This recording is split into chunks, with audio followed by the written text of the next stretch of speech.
my feel-good breakfast show. Welcome back. You're live with Expresso. Thank you so much for tuning in. Continuing a very interesting chat about credit ratings. Where do we begin? How do we improve our credit rating?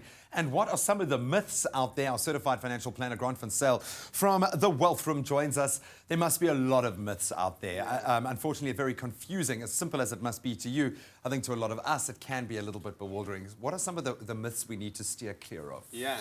So I think a really big myth out there is the more money you earn, the better your credit rating is going to be. The catch with that is if you're living beyond your means and you're not managing your monthly expenses, that will most definitely affect your credit rating. Another big one is if I pay cash for everything and I have no debt, my credit rating should be really good. Problem with that, as we touched on in the earlier question, is there is no credit history. So therefore, when it comes to the lenders, they're not going to be able to give you a preferential sort of rate. They need to see what's on paper, and especially now as we're looking for preferential rates and things like bonds on those big data items. So what advice do you want to leave our viewers, myself, with on a very important topic, as simple as it is? So now we start understanding why it's so important with this junk status credit rating that South Africa is kind of in at the moment.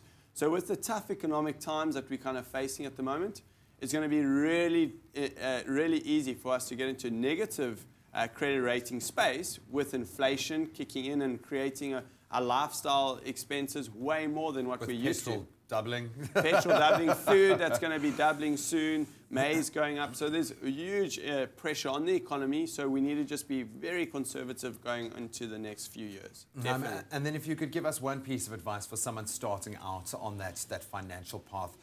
Do we open a credit card first? Do we get an account first? What is the first step in your mind for building a positive credit history? So I would most definitely go the credit card route. But I have to reiterate that you need to be really responsible with that. Set a stop order onto the credit card. Whatever you spend every single month on that, make sure it's settled. It's much safer than carrying cash around and all that sort of stuff. So as long as you're settling that at the end of every single month, that's going to be the best thing to build up your credit rating. And of course, a lot of financial institutions sweetening the deal with reward systems and things attached to these kind of cards. Definitely.